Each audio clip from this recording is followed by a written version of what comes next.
Welcome to the Nexus. Joti is the chair of the Communist Party in Great Britain. You are the deputy leader of the Workers' Party in Britain. And I have been following you for a while, and you are quite the sharp voice, I would say, the powerful voice against imperialism, often also capitalism, and you have a very strong Marxist, socialist, communist lens through which you interpret the world and current events. Yeah, welcome to the Nexus. So you yourself, from what I've heard, you like to go with this also very strong scientific lens, right, through the world. So the Marxism is one thing, but the scientific lens, I think, it might be even more central to your worldviews, if I'm not mistaken. And I myself, I'm Mark. I'm a physicist, and also I tend to write a lot about epistemology because, well, the way we find what is knowledge, how do we find knowledge, what is truth, right? And from my writings, well, if I encapsulate it in a nutshell, it goes something along the way with truth is endlessly complicated. We will never grasp the full truth, right? However, we have a single tool with which we can approach it, which is the scientific epistemology, right? The scientific method. And so how did you get onto this path of the scientific Marxist worldview? Thanks, Mark. I should make a small amendment to your introduction of me, which is I am no longer the deputy leader of the Workers' Party. I was when the party was founded, but I haven't been for the last 3 years or so, 4 years.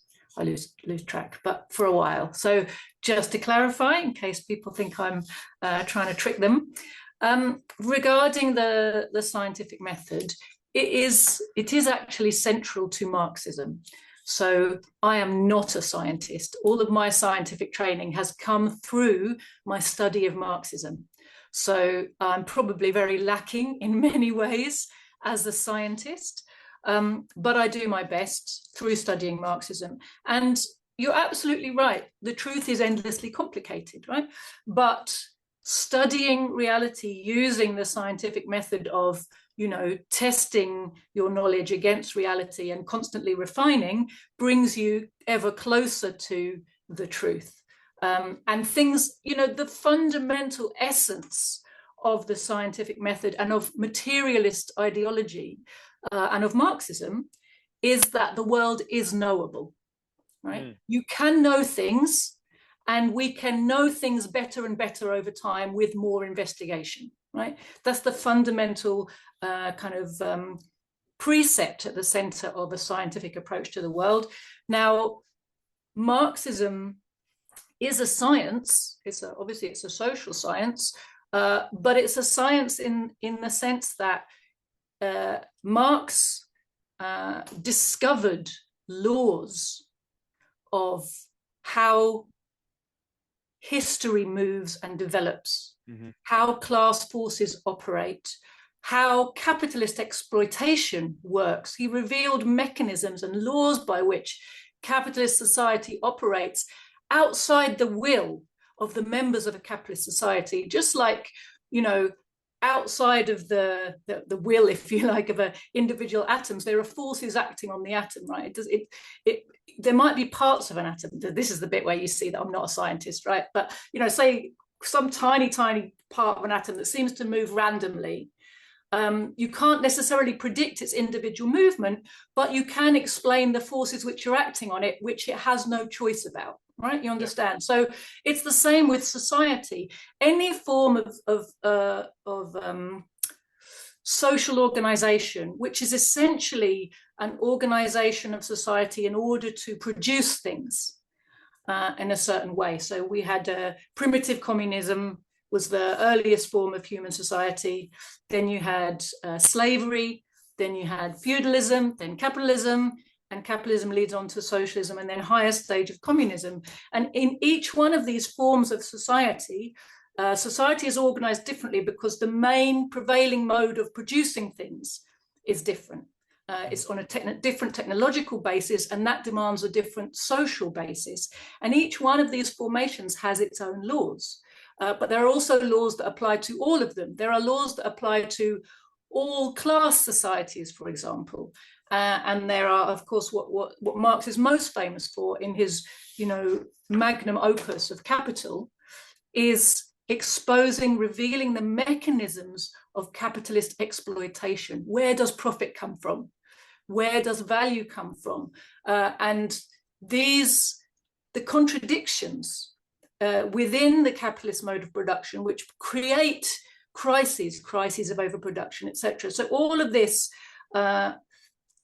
is a scientific way of understanding the society we live in, and it's a scientific basis for understanding what are the solutions to society's problems. So we don't have to anymore kind of dream up nicer worlds. Wouldn't it be nice if we were all nice to each other? We can recognize how the society we live in is already producing the constituent parts of the next phase of social and economic development, recognize those, explain to the working class their role in bringing about the next phase of social and economic development, which is socialism. So I was lucky enough to grow up in a family where my parents were Marxists.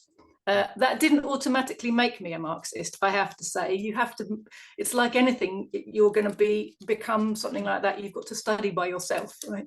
No one can make you, you have to do it. But it did mean that, I had a predisposition to want to solve the problems of the world.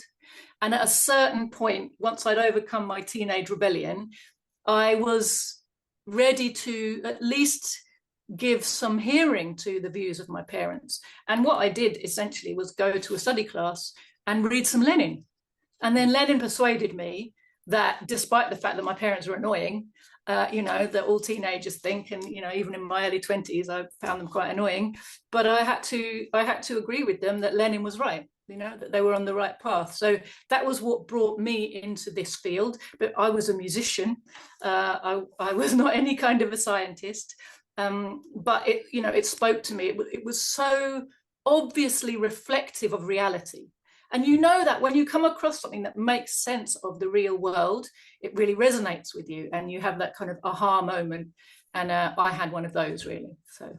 All right. Well, thank you, Joti, for this lovely introduction. Now, may I ask what kind of musician? I was a classical musician. I played the violin. Oh, wow. Okay.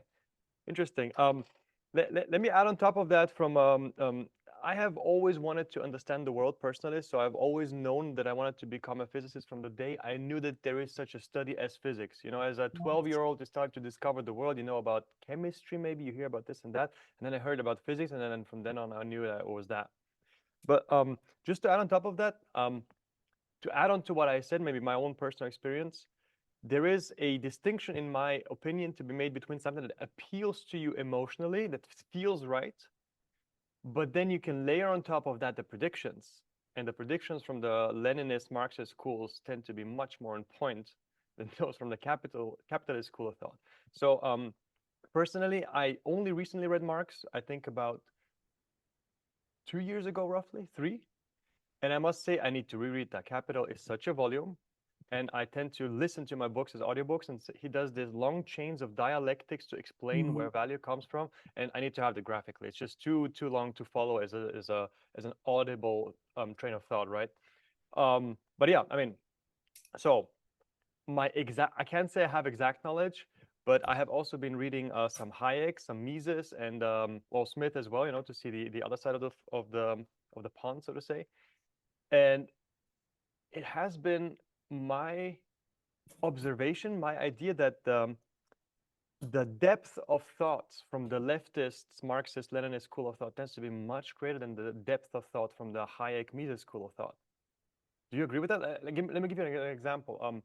I don't know, off the top of my head, I should have written something down, but off the top of my head, the free marketeer school of thought of Hayek, Friedman, von Mises, etc., the Vienna School of Economics, tend to view freedom as something just given, like a unidimensional simplified thing where you abolish regulations and suddenly you have freedom. They don't realize that freedom is actually not the end goal of itself, firstly.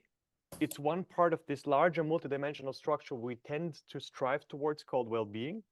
Freedom is not well-being, so it shouldn't be the goal. It's just one of the goals, firstly. And secondly, freedom costs resources. The freedom for me to go to the beach requires me to be fit enough to have both my legs working, to be of the age where I can walk and go there. The freedom to go to on a vacation tomorrow to the Maldives cost me the resources. I need to have to have been born in the right century to have airplane flight, etc. So all of these parameters surrounding it, I tend to just ignore it. You know. So apologies. What do you think about this observation of mine? It's just personal, that the depth of thought on the left side tends to be much greater than the depth of thought on the right side. You're 100% right. And, you know, fundamentally, and I would really recommend that you go back and study Capital in a book with a pencil. Yeah. There isn't another way to understand it. You need to annotate it. You need to read it slowly. You need to go back and, you know, it is great to listen to it as an audiobook, as a kind of introduction to the concepts, and get used to the language and what's in there. You won't harm your building up of knowledge that way. But there's so much in there. You know, Capital truly is a magnum opus in the sense that it condenses a huge amount of information about the development of philosophy in the entire Western tradition from the ancient Greeks onwards, the development of economics, including economic thinking across Europe from sort of 1400 onwards, the development of capitalism and across Europe, particularly in England. What's very nice for those of us who are based in Britain is that Capital contains probably the best potted history of the English working class that you can get, right? It's amazing. A wealth of data that Marx has condensed and created a very passionate narrative, actually. It's not a cold book at all. It's written as a popular science book. It's not written in jargon to confuse people. Yes, of course, he's introducing you to terminology. It's actually, some people say, oh, it's a bit repetitive. And it is, because Marx explains the same things repeatedly in different ways so that you will get what he's talking about, because he was bringing new concepts to the world in this book, right? And outlining it and giving his proof. A bit like when Darwin in The Origin of Species, you know, goes on and on about his snails and all, you know, he's compiling all of his evidence to make it clear, because he knows he's going against the grain. He's got information that's going to upset a lot of the readers or not fit with their preconceptions, or there's going to be a lot of pushback by the vested interests that don't like what this book is saying, right? Darwin hesitated for decades over publishing precisely because he was scared about establishment reaction to what he had discovered. Marx spent a long time compiling a lot of evidence, and is an incredibly, right from the earliest writings of Marx, when he was young in his 20s, you see that this is somebody who has a huge depth of philosophical and economic knowledge, and is a real thinker in the true sense of the term, based in this knowledge, you know, extrapolating from it, putting things together, making new connections. You can see that he was a product of his time, but he was really ahead of his time at the same time, you know, very phenomenal thinker. And in Engels, he had this fantastic partner in this project of establishing Marxist science across so many fields. And I would say to you as a scientist, and any other scientist who's watching or listening to this, that Engels is somebody you really need to read. So his overarching kind of summation of human history, which is contained in The Origin of the Family, Private Property and the State, is an amazing book. Again, because I had a Marxist mother, she put that in my Christmas stocking when I was 15, and I have to say, had a profound impact on me. I found it absolutely amazing. The Anti-During is a book by Engels, which again outlines the Marxist method and its application in philosophy, in science, and in society. Is really indispensable for any scientist, I would say. And there's a book called The Dialectics of Nature, which is a kind of collection of writings by Engels, which again is very, very important for scientists who want to understand the dialectical method and its power, and why it is that, you know, Marxist science is a kind of high achievement of humanity, because it gives us an approach to every problem, a way of exactly what you were talking about earlier, how do you know what is real? How do you know what is true? How do you know how to apply the scientific method in a living way and not a dead way, not a kind of, trying to abstract dead formulas, but actually really to see things in their interconnection, in their movement, in their development, and in their contradiction. This is the real power of scientific Marxism, of dialectical and historical materialism, which is you see things in their contradiction, you see things in their development, you see them in their broader context, how they relate to one another and all the rest of it. So, as you say, recognizing things in their complexity rather than abstracting them and trying to isolate phenomena in a way that, you can never understand. You might get some little insight, but you can never really fully understand a phenomena in isolation. So this is the power of Marxist science, is it applies to everything, actually, including the class struggle. On the other side, the kind of capitalist economists, their whole job since Marx has been to try to obfuscate the truths that Marxist science has given us regarding how economics work, how exploitation works, how capitalist system works. So their job is not to make things clear, it's to make things unclear. And essentially they're engaged in a lot of voodoo. There's a lot of formulae that they insist on repeating that have been disproved 100, 200 years ago, but they come back to them because it's only before Marx that there's any honest bourgeois economic investigation. The problem is bourgeois economic investigation, political economy by the capitalists came up against the brick wall. It couldn't understand the source of profit. It was Marx who revealed that. But of course, in revealing it, Marx also put it in a context where he showed the working class their power and their historic role in getting rid of capitalism. He showed that capitalism can't solve its own crises. Mm-hmm. So of course, the capitalists can't acknowledge the work of Marx. They have to go back in time before him and just keep repeating mantras from Adam Smith and David Ricardo in different formats. And what they layer on top of it is tips for managing the problems that the capitalist system creates, and tips for fixing the market, essentially, when you're involved in gambling, which is what a lot of a huge proportion really of economic activity in the West now is gambling. It's playing around with all of this amassed money, wealth, in the stock exchange. It's not productive of new wealth. It's playing games with passing that wealth around from hand to hand and trying to make profit by extracting more out of the workers in various, Ponzi scheme type of ways. And just to come to your question about freedom, freedom, democracy, these words which are used to us by bourgeois ideologues in an abstract way, without any class content, are entirely misleading. As you rightly say, there's no such thing as freedom in a kind of, without any context. You have to first say freedom for whom, freedom from what, and freedom to do what. Now, obviously, even the bourgeois philosophers will have to admit that individual freedoms will always come at some point, as you take it to the extreme, into contradiction with collective freedom, right? So which is more important? You have to ask yourself, is it more important that I am totally free as an individual, or that we collectively have a level of freedom to develop our capacities? What is it that creates the conditions in which every individual, and not just a few individuals, can have the maximum level of personal development, fulfillment, and enrichment? That's really the question, isn't it?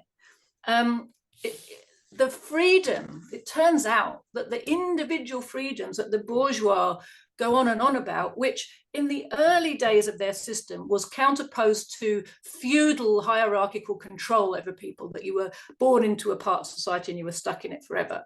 The bourgeoisie, the bourgeois revolutions, the capitalist system broke those old, very rigid hierarchical societies up in order to develop the productive forces. They needed mobile workers who weren't tied to the land. They needed themselves to be able to grow beyond the bounds of, small town-based, businesses and become bigger.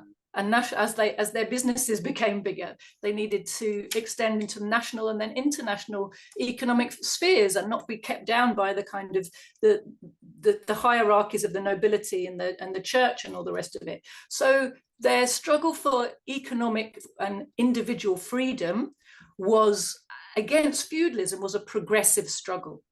But when it comes to today, when they talk about freedom, it's entirely hypocritical. The only freedom they really protect is the freedom of capital to exploit labor. Mm-hmm. That's the freedom that they care about. All other freedoms, are empty words in their mouths. They're not things they genuinely protect. And working people know this really from their experience. But we've had a lot of anti-communist propaganda for the last 100 years that tries to scare us away from understanding, the reality of our situation and where we need to end up by just screaming at us that our freedom's going to be taken away. You're free now. And if you get socialism, all your freedom will be taken away and you'll live in a grey prison. Yeah, I have. So maybe I should have led on with this. The way I planned this is to do this introductory thing, then move on to, I know it's trite, but I feel like it's really necessary nowadays, do some definitions. And then I have planned the war on the left with anti-communist and pro-capitalist propaganda. And then I wanted to expand to geopolitics. So, sure. so let us go back to the anti-communist and capitalist propaganda. I just wanted to add on top of what you said is this the way I have been talking about this with a friend who is, I can't say he's capitalist. He's very much libertarian, but not. He does recognize that freedom isn't the highest thing. So it's his own view. Let's put it this way. And one of the things that I've been saying is that, look, this whole free marketeer ideology, this body, this blob of Hayek, Friedman, von Mises, Vienna School of Economics thing, that do seem to have a unitary policy in mind, which is reduce the state. Not all of the state, the military surveillance state can stay, but we want to reduce the whole, social apparatus and so on, the social net. And so what I tend to say is that this free marketeer ideology, the way it goes is it has this little lure, this very appetizing thing called freedom for the individual. Let's remove the regulations and so on. Like the anglerfish has his little lamp. And then it bites you because the second you subscribe to this ideology, what you do is you actually erode your own rights as a worker. You remove your own social netting and you tend to increase the oligarchical, plutocratic deregulations. And then you actually end up having the Leviathan that these people tend to scream that they have now, the huge Hobbes state that surveils you. So yeah, it seems to go that way. But since we are on Marx, just let us slide into the definitions. But in doing so, I had a question for you. What do you think if Marx were alive today? What do you think would his opinion be? What would he be most surprised about seeing today's capitalism, and what would he be least surprised about taking his predictions for back in the day into account? Gosh, well, off the top of my head, having not thought about this question at all, my sort of instant response would be really, if Marx was alive now, then presumably he'd have been alive for a long time and he'd have been following these developments. So if you use the Marxist method and you follow the developments, I don't think it's so much that you're surprised by what you see. I think Marx would have seen that life has fully confirmed all of his findings about the internal contradictions of capitalism being inescapable by the system. World War I, World War II, and the Third World War, which has already begun, are all signs of the result of the inescapable systems of a capitalist, inescapable contradictions, of a capitalist system which has gone global and can only try to reset its crisis-ridden global economy with huge destruction, and an opportunity for post-war construction and looting of the enemies that you have vanquished, right? So I don't think Marx would have been in any way surprised by this. I think he would have seen it as a confirmation. And Marx, Lenin, any of them, if they could see the world today, they would see everything they described, only more so.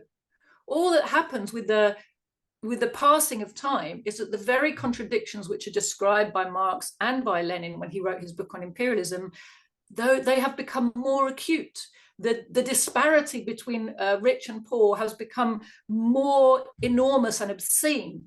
The concentration of wealth, not just national but global, in the hands of a shrinking number of people has become more apparent, more obscene, right? It's impossible to escape.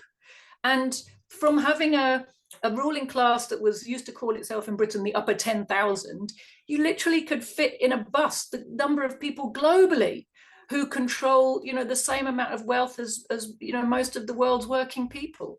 So these, like I say, I think what they would see is just that the passing of time has just accelerated and accentuated the processes and the contradictions that they identified. Thank you. Yeah. Wow. If memory serves me, I think this is from the World Inequality database from Piketty and his colleagues, that we have actually exceeded the levels of inequality of the Gilded Age, revolutionary times. So, let us go a bit into definitions. For me personally, it is also hard to define, and I do tend to read this thing. So I think this is actually quite important to. I don't think it has to be a very precise definition, but sufficiently precise to know what we're talking about. So correct me if I'm wrong. To me, the way it goes is Marxism is a scientific lens on the world, but it is very much built around class struggle as its one of its central pillars, at least. Next to that, we may go into socialism. And as far as I know, the modern definitions of socialism is something akin to the workers owning the outcome of the fruits of their labor. For example, by being able to have a voice in the company's decision where they work, right? Communism, I'm the least certain about in my definition. I think it's something along the lines of there is no ownership, everything is public. And there is this famous maxim, to each according to the needs and from each according to their capabilities, something like that. I don't know, I'm probably butchering it, but so these are my current, well, defining terms. I can't really call it a definition. It wouldn't fit in a dictionary like this, but is that more or less correct? Or do you have some polishing that you could give those? I could clarify a little bit. So when it comes to Marxism, yes, absolutely. You know, he gives us Marx and Marxism give a scientific analysis of what the current society is, how it got to where it is, where it's going. But as Marx himself said, you know, the philosophers till now have only interpreted the world. The point, however, is to change it. So Marxism is providing the working class with the tools they need to be actively engaged in the historical process of transforming society from capitalism to socialism, and doing so in a conscious way, like scientists do, right? When scientists start to understand the laws operating in their sphere of interest, they can start to use those laws to create the outcomes that they are looking for, right? That is what Marxism attempts to do. Well, it does do, right? We know from history, it's an extremely powerful weapon. It's the necessary weapon. I describe Marxism as the liberation ideology of the world's working and oppressed peoples. It is the mechanism we need by which to become conscious of our historic role and to act in the ways we need to act to destroy and dismantle capitalism and imperialism and build a socialist society. So socialism, another word for socialism is the lower stage of communism. Because so socialism is the state and the economy which are built right after you have dismantled capitalism. So you have your socialist revolution. What is socialism? It is working class state power overseeing a planned economy. So it means the working class takes collective ownership of all of the main instruments of production, the big banks, the land, the big factories, all of the big means of production, the seas, the rivers, the forests, everything that is part of the country and produces wealth. The working class takes collective ownership of that and institutes a planning process to decide how to use the people's labor and the resources at their command in order to satisfy their own needs. So the whole point of socialism is to build up the productive forces, because obviously in the beginning, you can't immediately give everyone everything they need. There's a period of time in which you have to build both the culture of genuinely working for ourselves and not for someone else, build the mechanisms for state planning, for using the means of production in the interests of the working people, building up all the things that workers need. That takes time and effort. Crushing the resistance of the overthrown class, who don't give up the day after the revolution and say, oh, okay, we lost, right? They will spend, and even their descendants, depending on the situation of capitalist encirclement, a long time scheming and trying to get themselves back into power and dismantle your socialism so they can get back the glory days of living off exploiting the labor power of the masses. So the socialism is a society where you still have a state machinery, but for the first time in history, it's a state whose job is to keep down a small minority and expand democracy and participation to the vast majority. So it's a very different sort of a state, but it's still a necessary state. So, during the period, oh yeah, okay. Yeah, excuse me for interrupting. May I at this point ask, because I feel like this is something that maybe the libertarians at this point might ask. But if I put on play the devil's advocate here, but if you say you want to empower a state to crush the powerful, that would probably require a powerful state. So how do you avoid then this state once again just becoming a state of just other powerful people that then take the power to them, pretend to be like on behalf of the people, and then just take over the reins and then oppress once again just under a different guise, right? So it's a very popular piece of bourgeois propaganda against communism that socialist states are just big repression machines. Well, of course, the displaced bourgeois, of course, scream like crazy about being repressed and the lack of democracy.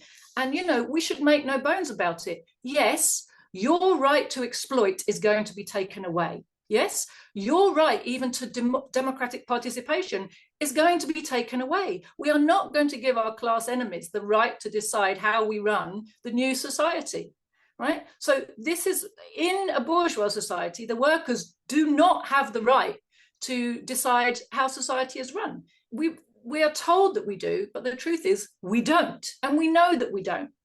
Bourgeois democracy is for the bourgeoisie. It's not for the masses. There are thousands of mechanisms that stop genuine participation and influence by ordinary working people in the running of the capitalist state and the capitalist economy. So we are going to replace the dictatorship of the bourgeoisie with the dictatorship of the working class. That is what a state is. A state is a dictatorship by a class. And, again, Marxism makes no bones about that. We don't pretend that it is something it isn't. But we also tell the truth about what we have now, which is now we have a dictatorship by a tiny handful of trillionaires. We want to replace that with a dictatorship of the billions, right? Mm-hmm. And the mechanism for doing that is the self-arming of the people. We've seen that with the Paris Commune. We've seen that with the Russian Revolution. You can see it today in Venezuela with the Bolivarian militias. You can see it in Cuba with the Committees for Defense of the Revolution. You can see it in the Sahel with the mass mobilization of ordinary people to defend their president from all the attempts to assassinate him from outside, etc., right? When you have a popular power, it does not fear to arm the masses in defense of their revolutionary gains. right? That is how you have a state that can repress the resistance of the minority without becoming a machine whose aim is to suppress the rights of the majority. And just to finish, it's really important for us to recognize the reason that all these Big Brother stories about awful repression resonate with us is because that is what we live with under capitalism, right? They terrify us constantly with stories about how awful repression would be if we got rid of this horrific surveillance state that they're developing to use against us, right? And it only lands with us because, you know, we believe in the power of Big Brother surveillance states because we're watching one be created around us. Oh, thank you very much for that. This resonates on so many levels because so I just returned from Vienna and we went to a mess there, my best friend and I, and he is the friend who is the very libertarian-minded one. And one of his main issues with the state and the way he defines the state or the government is the monopoly of power, well, how would you translate that best? Of not just power, it's violence, right? It's the monopoly of violence. And now the thing you said might probably just resonate quite well with him, which is arming the people, which is distributing the monopoly, well, basically breaking up the monopoly of violence, right? So this is yeah, just highly resonating in you know, it feeds into this very long discussion we've been having. Definitely. And can I just say to people listening and finding this interesting, really the classic work for you to read to understand more about this is Lenin's book called The State and Revolution, which explains, he basically goes through the works of Marx and Engels and pulls out all the salient writings that explain exactly that how the state is this machinery of coercion and of force, and that the state gives itself the monopoly of violence, the monopoly of the use of arms, and how in previous state formations, that means that the monopoly on force is with a tiny minority. And they have to have a big state because the state is keeping down the mass of the people, yes, who are being exploited by this small minority who benefit. That's why we naturally think of the state as a big repressive machine to keep down the masses, because we've lived in societies where that is indeed what it is, and that is necessary because the ruling class gets smaller and smaller, and the smaller the ruling class gets, the bigger the machinery of repression it needs to keep the social order intact.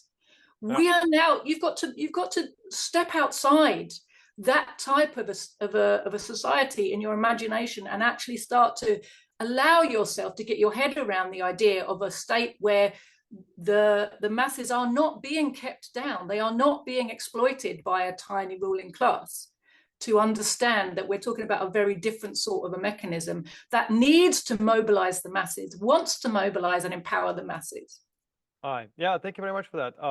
There's two more tangents. You mentioned the mass surveillance, which we have today. I've made a note to put that under the later chapter of, you know, anti-communist propaganda, where they talk about the Stasi and the horrible mass surveillance of the DDR, you know, the German Democratic Republic under the communists. And yet you have interviews with modern Stasi agents, with back in the day Stasi agents, you know, the secret state police. And they talk about, wow, you know, with regard to the Snowden revelations, and they are impressed by the unimaginable, in their eyes, total surveillance which we have today with these little devices being all over the place. You have built-in cameras, triple microphones, you have built-in hardware backdoors allegedly nowadays, etc., etc. They could only dream of that back in the day. And still they talk about how evil communism was in surveilling us. But yeah, let's put this off for later. Another thing that you mentioned, which I would say maybe a libertarian like him, I'm trying to put myself into his shoes, right? To generate like a bit of a virtual pushback.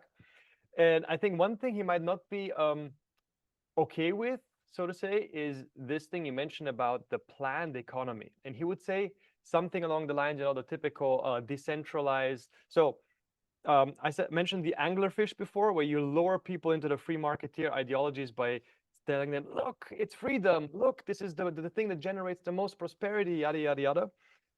But you also put a veneer of intellectual rationalization on top to justify all the, to put in all the academics, right, to write on behalf of the free marketeers, which is that decentralized thinking is better than a tiny elite deciding everything for you, right? Which in principle is the principle of democracy. So it sounds right, but then again, once you dig in closer, you see that the mechanisms that aren't actually there, etc. But back to the planned economy, if I understand you correctly, and correct me if I'm wrong, this planning would not be by a tiny central committee, but would be by the total workers class, which is now in power, as you said. So it would actually be a decentralized planning, but a planning nonetheless. So we as a society coalesce behind the common goal. Is that more or less it? It's both decentralized and highly centralized. It's simultaneously, you know. Sometimes people have to understand that you can be both at the same time. And in order to really empower workers, you have to have both, because coming together in a big state plan is obviously much more powerful than everybody going off and making their separate plans without reference to one another. But people do want their local needs and personal needs and workplace needs to be reflected in the big plan, right? So how do you achieve that?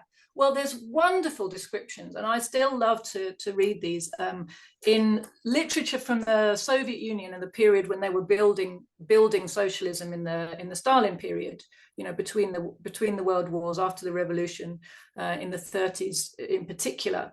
And the description of how the Gosplan system worked is so vibrant and alive, and it really makes you, kind of wish you could be part of something like that, because essentially it was an iterative process, right, whereby first of all the calls put out to every local community and workplace to come up with what they think is a reasonable plan that of either what they can produce or what it is that they really want to have prioritized, what they need for the next 5 years.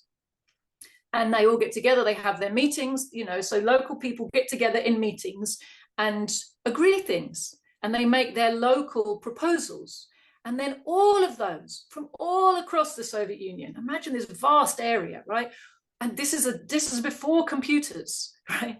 All got sent in to the central agency, which, spent, months hashing it all around and trying to see, how it could all be put together to the best effect. Then they sent back what they considered to be, the optimal version of what they had been sent based on, looking at everything together. Then there's another round of feedback from the locals into what they've been sent, goes back in, comes back, and then it's signed off by everybody at all. Then they're like, right, go. Now we're starting the 5-year plans period starts now, and everybody's like, okay, this is my criteria, these are the things we're trying, these are the targets, it's broken into lots of smaller parts. This neighborhood is going to receive this, these workplaces are going to produce this level of goods, whatever, and that everybody knows what they're working to. And then the drive becomes, can we overfulfill? Can we do better than what we planned? There's a real incentive, because this work I'm now doing it's for me and all my neighbors, and success in this work is going to mean that my life gets better in front of my eyes in a short amount of time. Mm-hmm. And that's incredibly motivating. That is genuine working for yourself, but in a way where everybody's involved. Nobody has a job that isn't useful. Nobody is pointless. Right? Nobody's wondering why they do what they do, or how they could have a life of meaning and purpose. Everybody's work is pointing in the same direction. It's the direction that the society generally has been involved in deciding, right? It is actually the most empowered that people can be, actually, is under a planned economy. And like I say, you make the plan by a process of iterative consultation and development. It's not like 5 technocrats. Again, we readily imagine a process that involves 5 technocrats, specialists telling us what we need, because that's exactly what we get in our societies, right? And in our societies, when they tell us they're going to consult us, what they mean is, we're going to run a box ticking exercise where we pretend to listen to you, and then we do what we were going to do anyway, and you've got no way to hold us to account, You can't recall any of our officials. You don't even know who made the decision. It's all done behind closed doors and you're not involved. And the consultation was part of pretending that we live in a democratic society. And we all know that. We all know it's BS, right? And fewer of us take part in any of the consultations because we know our comment is just going into a bin somewhere. This too might resonate with, well, it would resonate perfectly with well, the debates I've been having, both the locality of the feedback, because he was exactly in power at the smallest possible level, as well as well, as the last thing you just said, also the lack of accountability, right? But yeah, there's just so much more to be said on that. But this sounds lovely. This sounds actually exactly like, yeah, like the solutions. But in the way of the solutions, let us now move on to the war on the left, the anti-communist propaganda. And I actually might do another virtual pushback in light of that, because it fits in nicely, which is that the uncle of said friend, he was very much a rebel, and he was very much going against communism. He could tell you all sorts of stories of people that were actually mathematicians, were forced to do librarian jobs, of how they had these little pamphlets they were forced to put out by the party, and how he got into real trouble. He would have been thrown out of school, and it was the director who had the total power of his future, and he needed a note of his director, and all sorts of, terrible, terrible tales of totalitarian repressive communism, especially from Hungary. So there are some real stories in there. There is also a lot of anti-communist propaganda. And so let me tell you a bit of from what I mean from my end, and then I'm going to bounce it off of you, which is one large pillar of today's anti-communist propaganda is the one of atrocities. Mao killed so many millions, Stalin killed so many millions, the Nazis were just like communists, except that the communists killed like 20 more millions. There's totalitarian mass surveillance. This is the kind of stuff that has been shoved down the throats of the West since, well, several decades now. In Ukraine, they have been shoving us down the throat since the coup in 2014. And so if you ask the average Joe nowadays, because it's actually quite effective, if you ask the average Joe nowadays, he'll tell you, yeah, hell yeah, Stalin is like this total evil dictator. He killed 20 million. And then if you ask him, okay, how did the actual World War II happen? He wouldn't be able to tell it. 85% of the Nazi army, of the Wehrmacht, was killed at the Eastern Front by the Red Army. He wouldn't know that China lost 20 million casualties during World War II as well. He wouldn't know about the atrocities committed by the Japanese. He wouldn't know about the 27 million unimaginable losses suffered by the Soviet Union. And that is the power of this propaganda. And so before I ask you, what do you think of this propaganda more generally? Let me ask you more specifically, how much do you think, to what extent do you think the overall image of what communism has been skewed by these decades of propaganda? I mean, totally skewed. We have literally, with our mother's milk and for generations, been trained up on total lies. And of course, it acquires a force of almost like a religion. When everybody goes to church and has the same religion, then everybody knows that God is real. Everybody knows that there was a virgin birth. Everybody knows a whole load of things, right? Everybody knows that Jesus walked on water and turned water into wine and blah, blah, blah, blah. Everybody knows. And if you suggest that people have been lied to, misled about those things, manipulated in someone else's interest to believe those things, then you are the odd one out making those suggestions. But nevertheless, as Galileo on his deathbed, I believe it was, said, it still moves, right? The truth is that the earth moves around the sun, not the other way around. Once you have understood that these things are lies, you can't unsee that. And the job of communists is to refuse to be intimidated by anti-communism into not saying the truth.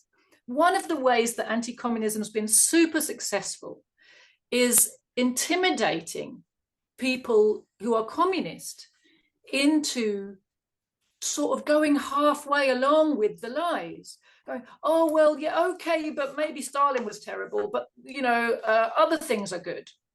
But as soon as you give way on one bit of what is essentially a massive lie, and start to get defensive about it, actually all you're doing is reinforcing in people's minds the idea that actually, you know, all communism in practice has been terrible.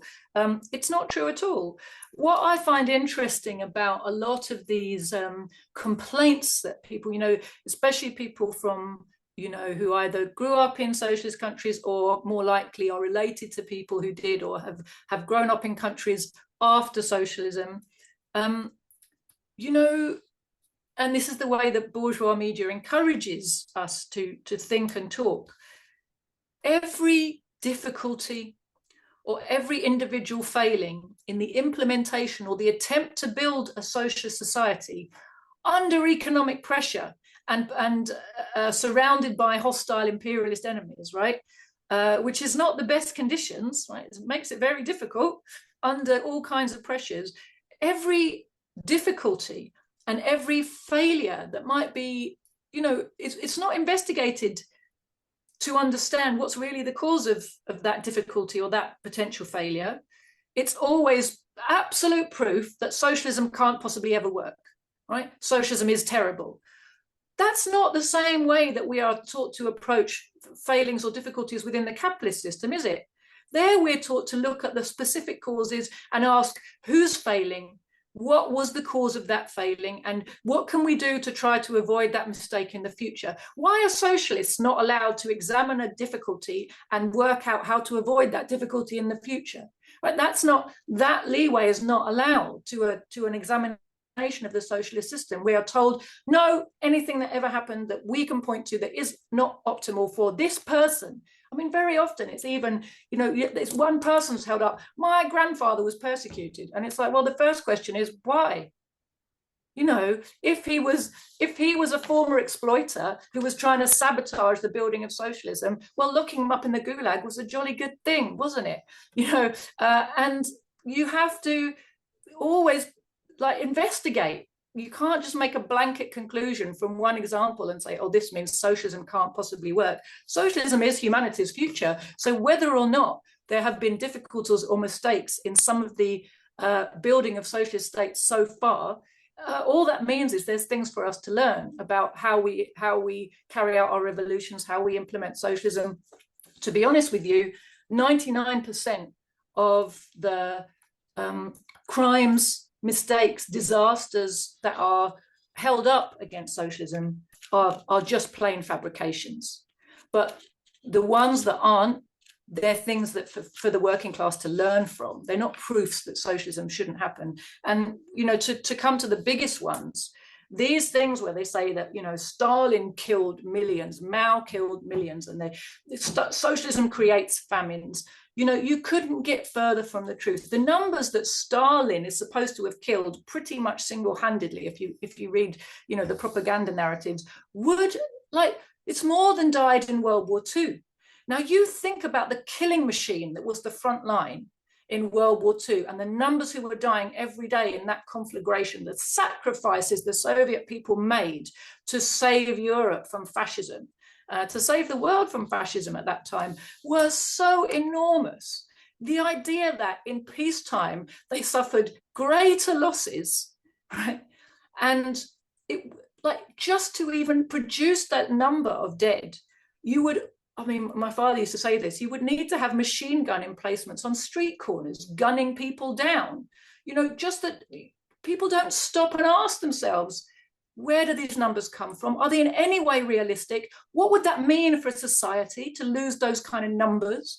Like, it's so obviously made up. And in fact, what we see is that the bigger historiography in the West, again, because of vested interests, like economics, it's become the sphere of voodoo and fabrication. It's become a sphere where you are rewarded not for your scientific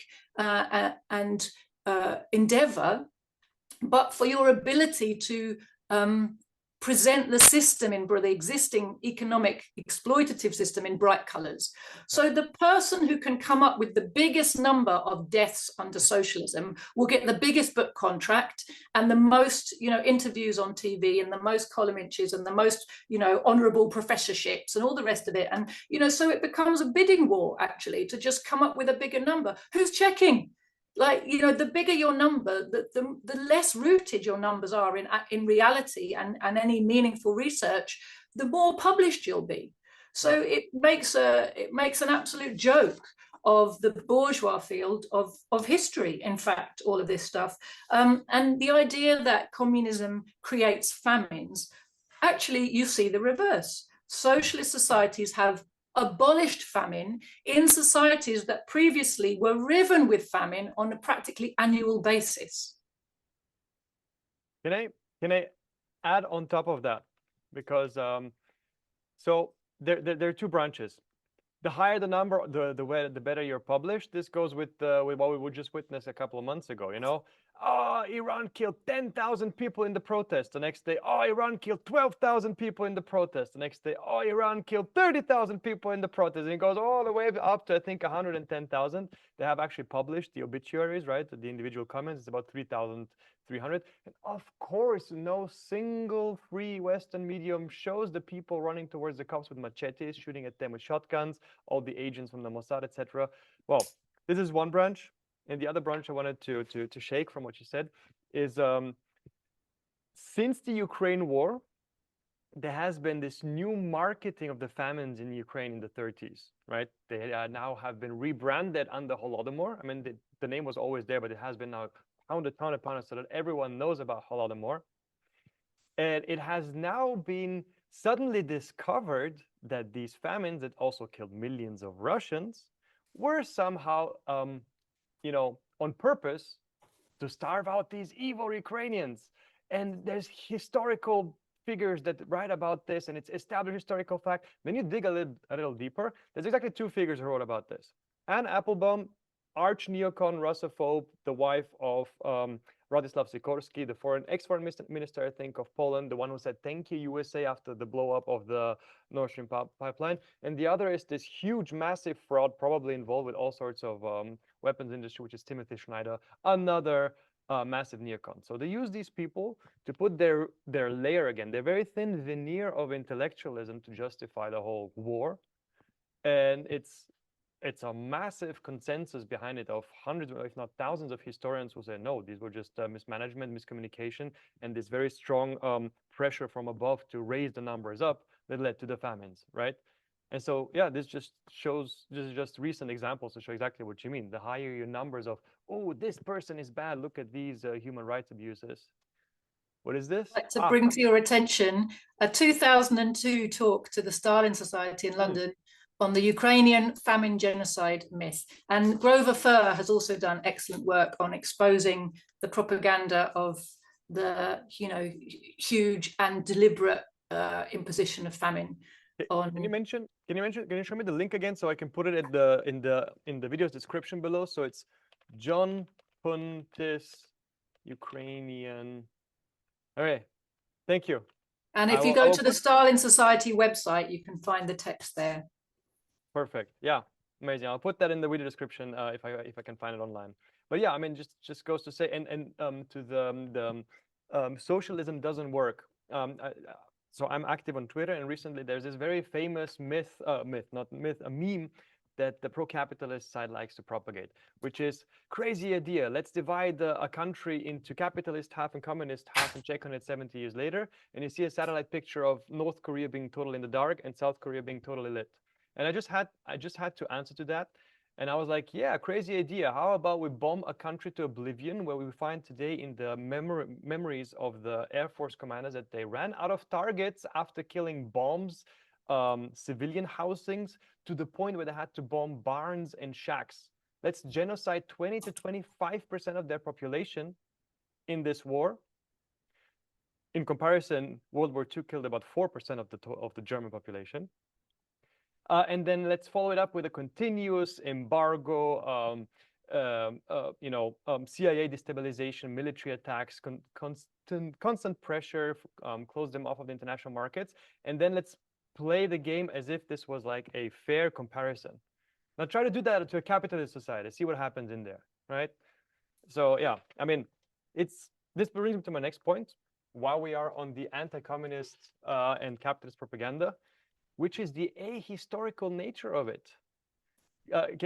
Well, there was just some example, but can you speak something about the ahistorical nature of the whole capitalist enterprise, or propaganda at least? Yeah, absolutely. So really the only real strength in global terms left to the capitalist imperialist system is its huge dominance in the information sphere.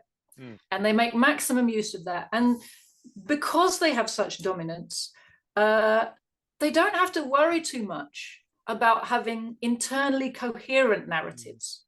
They have one narrative for one set of people over here, one narrative for one set of people over here. They have whole sections of YouTube devoted to keeping people who can see there's things wrong with the world busy with something that won't threaten the system. You know, get involved in wondering whether the earth is flat and you've been lied to about that. You know, people know they're being lied to. So they get given things to think about, in order to focus their mind on the wrong lie in a direction that won't, like I say, won't get them involved in class politics, won't get them involved in revolutionary activity. So this narrative machinery, it doesn't need to be coherent, it needs to be loud. Right. What's the old Goebbels thing? And, we must remember that Goebbels, who's always held up to us as the most amazing propagandist ever and the most shameless, he took his inspiration from British imperialism, right? He was like, we need to do what the British do. They're brilliant at it. And it's true. They're very, very good at it. And they're particularly good at saying things very politely, but insistently, in a way where, it's totally two-faced, double standards. They pretend that they're following some kind of civilized or procedure, or when they're just doing exactly what they want, and pursuing naked self-interest while pretending very politely in a suit and tie that this is all for the greater good. The narrative machinery is just about bombarding you so heavily with a particular lie that it creates an environment around you that says, well, this must be true because everybody else thinks it. And even if I feel like maybe it's not true, everybody else seems to accept it. It just becomes this everybody knows. And this is part of why the state system is so important, because these truths that the ruling class wants to promote to you, like, for example, plucky independent sovereign Ukraine has been unaccountably invaded by awful imperialist aggressive Russia one day in February 2022. Goodness me, how awful, stand with Ukraine. That wasn't just pushed at us by all the media of the bourgeoisie in the West countries. It was also pushed to us through the schools, through the universities, through the health service, through our local councils. Suddenly there's, the local council buildings putting up a Ukraine flag, and the schools doing a fundraiser for the poor Ukrainian children. And some of the fundraisers are send military equipment to the poor Ukrainian armed forces. And, the whole thing becomes everybody knows, right? And just a whole incredible machinery of pushing narratives at you that are absolutely not true, right? And as you say, ahistorical. When I did a bit of an examination into the media lies in the period at the beginning of Russia's SMO in Ukraine, which is NATO's war against Russia in Ukraine, right? And one of the things I saw was they started history from the day that Russia started the SMO, and everything that led up to it is disappeared, which includes, by the way, 100 years of imperialist backing for Ukrainian ultranationalists by different imperialist forces at different times, right? But it's been incessant since even before the Russian Revolution. They've been used as tools by the West. They've never been a kind of really independent force. They've always been used as a proxy force against Russia by all these, various imperialist powers, who had the same aim of destroying and bringing down and breaking up Russia. But something else they did to sort of buttress their very ahistoric non-analysis, which just tells a story that starts one day and doesn't explain the roots of anything that they're portraying to you. They did this whole thing of pretending to be a bit scientific, but it's something that the bourgeois history really excels in, which is focusing on individuals. Yeah. So for them to understand World War II, you have to know about Adolf Hitler's childhood, right? That's bourgeois history kind of summed up, if you like.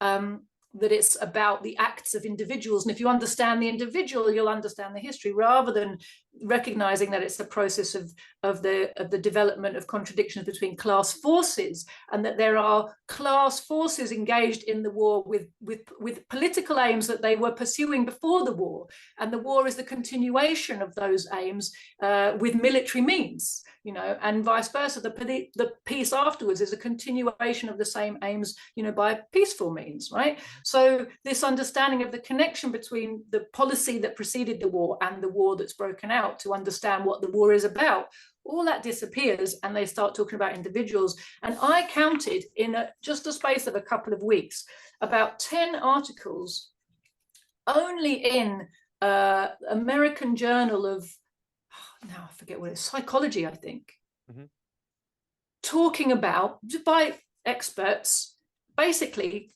analyzing, again, you have to put it in quotes, right?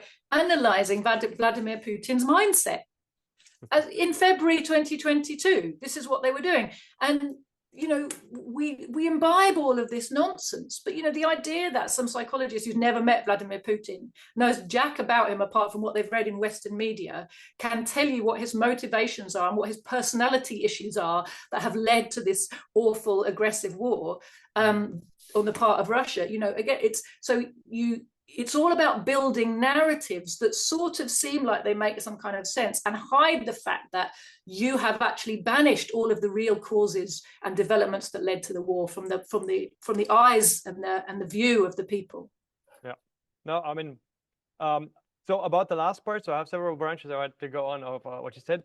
About the last part, I must admit I'm partly guilty of the same folly. I actually wrote an article about the mind of a neocon, where I sketch out the archetype of what a neocon is. Like Carl Jung did the psychological archetypes, right? His, I think, 7 archetypes. And I was invited by Russians with Attitude, a podcast that obviously now has been censored off of YouTube. Cool guys, and they asked me actually to analyze Putin, like just before the podcast, and I'm not a psychologist, right? I just have read some psychology, but I came to the conclusion that he was I forgot his entire psychological profile, the simple one, the 4-dimensional Briggs-Myers test, and he's an introvert. One thing that you would never find in the Western media. He's actually a dedicated introvert. That was a very difficult decision for him.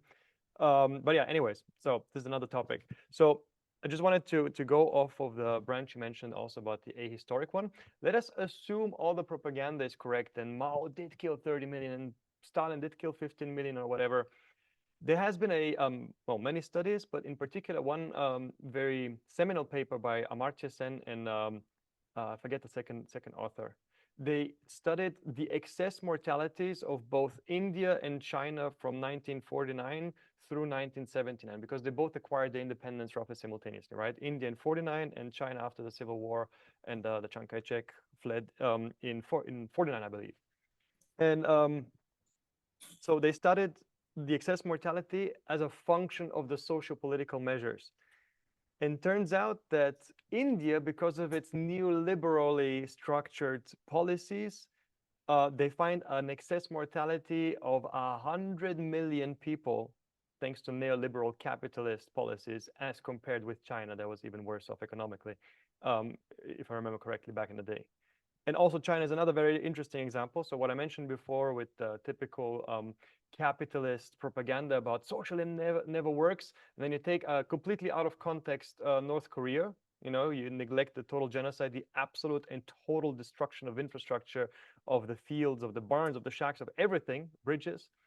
And then they repeat the same story, obviously, for Venezuela, for Cuba, for Guatemala, Chile, etc. Of course, not mentioning all the CIA coup d'etats, all the economic pressure, the relentless, covert operations, and so on. And well, there is one country that was powerful enough to push back against all this omnipresent pressure, and that was China. And another famous quote of the capitalist is, look, capitalism was able to lift 900 million out of poverty. Those were 900 million lifted out of poverty by China, which is not really capitalist in the sense that you free marketeers would like us to believe. And so, yeah, I mean, the second you dig deeper and you actually add the context and the history, the whole narrative falls apart. I think in all dimensions. It's I don't know. I have yet to come across a dimension that actually works in the purest capitalist sense. But yeah. And you won't find one. Your observations are entirely right, Mark. And the more you dig, the more you will find that confirmed. You know, if you dig with an open mind, the difficulty for too many people is they are looking for information that seems to confirm their prejudice rather than really genuinely looking for the information. If you genuinely are open to the conclusions that the data are going to give you, then if you actually just look for data about the well-being of populations, whether it's life expectancy, excess deaths, infant mortalities, you know, educational rates, employment, housing, healthcare, you know, all of the indicators of a decent life for the people, access to culture, community facilities, you know, all of those things, you are going to find in every single sphere that socialism delivers for ordinary people and capitalism doesn't. One of the things that people have to recognize in the West is that what they consider to be the normal workings of capitalism is the post-World War II period. This was an abnormal period in the West. Mm-hmm. What happened was we got bought off from making socialist revolutions by being given a kind of socialism-like capitalism with kind of characteristics. Right? We got given a pale imitation of what we would have taken for ourselves if we'd made the revolution. The problem with that was, number one, it was paid for by screwing further down and rinsing harder the peoples in the colonized world. Right? British imperialism paid for the NHS not only through taxation, while the ruling class were busy building all of their tax havens to avoid being taxed when tax levels were high, right? But they paid for it by pushing down on the exploitation of Kenya, of Malaya, of all other parts of their empire, right? And that they drenched liberation struggles in blood, and they rinsed, the wealth of those countries, and continued to do so even in the post-liberation period. Continue to do so to this day. That's how a lot of those gains for workers were paid for. This was an abnormal situation. This was the response of imperialist countries that were in a real crisis after World War II, where they had been massively economically weakened, where the colonized peoples were struggling for freedom and the people at home were struggling for socialism. And if they didn't make massive concessions, they were going to lose everything. So they did make massive concessions. But at the same time, they made them in such a way to encourage their people to believe that this is just, what civilized capitalism looks like, and that capitalism is superior to socialism. And they've kind of retrained us with this idea that capitalism can provide for the working people. And the truth is that was a specific outcome of a balance of class forces, which included, most importantly, the existence of the Soviet Union as the power of an incredible example, as well as a real, threat to their power. The massive organization and mobilization and arming of the world's working class people who really wanted liberation and socialism. And it was a response to that situation, the balance of class forces. So the idea that, for us, that there's a nice capitalism we can get back to is really a mirage. And we have to recognize that. If you want to know what capitalism really looks like, look at what was going on in your country in 1931, right? Look at how working people were living. My grandfather in Britain owned a shoe shop in the interwar years. And he used to run clubs for working class mothers to save up for school shoes for their kids. And there were kids in London in the winter going barefoot in the 1920s and 30s in Britain. You know, that's normal for capitalism. That's the direction we're heading back in right now, because of the crisis of capitalism and because of the lack of strong working class organization of workers in the West who allowed themselves to be lulled into thinking that they could get everything they needed from the capitalist system when they can't. Yeah, there's so much of that. So this actually rolled out very nicely into the next part, geopolitics and imperialism and capitalism. But I think we are over the 1 hour mark, and I think it's better also for the audience to keep it around 1 hour, not too much longer. So maybe we can do Ukraine, Iran, and all the other current events. Also, Bab el-Mandeb, I heard, was closed today. So we are in for a terrible, terrible energy shock in the coming weeks, at least at the latest months here in Europe. But let us start out maybe on a more positive note. What is it that gives you optimism today for the future? You know, I really take optimism from my study of Marxism. It sounds funny, but the more that you understand and see the world from a Marxist point of view, the more that you're able to see history not in a kind of short-term kind of view, but the large scope and arc of human history, the more you see that organizing for socialism is, number one, the only meaningful thing for anybody to be doing at this point, in my view. And if you're part of that movement, genuinely part of it, genuinely studying and working and organizing to connect an understanding of scientific socialism, which, as I said earlier, is the liberation ideology of the proletarians and the oppressed peoples. If you are part of working to connect that ideology with the people who are going to use it to smash this system to pieces and build a genuinely bright future for humanity, which is possible, which is there for us for the taking, then I think it's impossible to be pessimistic. Yes, there are difficulties. Yes, the struggle is hard. Yes, we might individually and collectively have to go through a lot of tough times to get to where we need to get to, but everything is there for us to achieve what we need. The productive forces at humanity's disposal are enormous. There is no problem to produce and create a good life for every person on the planet, where we have work that is meaningful, where we have leisure time that is meaningful, where we have community, facilities and support and connection that give our lives and our work and our leisure time meaning, give our families a context in which to thrive as well as survive.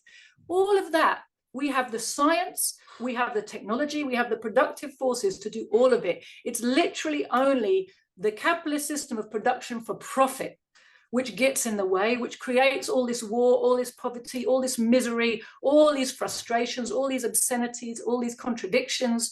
When you understand that, when you see that Marxism has given us the ability not just to recognize the problems, not just to understand the solutions, but to organize, to implement the solutions. And we have power. We are not just victims in all of this. We have power and we can harness that power. That brings with it a tremendous sense of empowerment, even under these terrible conditions in which we still live now, just knowing that you have a part to play in bringing about the future that we need. Mm-hmm. Yeah, thank you for that. Joti Brar, where can people follow you? So I have a Telegram channel, which is just my name. You can see my name down there, I think, Joti Brar. My party has a Telegram channel, which is the Communists with an S. We have a YouTube channel, which is called Proletarian TV, which I think you should all subscribe to. And I would ask you to go to our website, which is thecommunists.org. Sign up to our emails. If you're in Britain, get in touch with us, get involved with us. You know, as Marx said, the philosophers till now have just interpreted the world. The point, however, is to change it.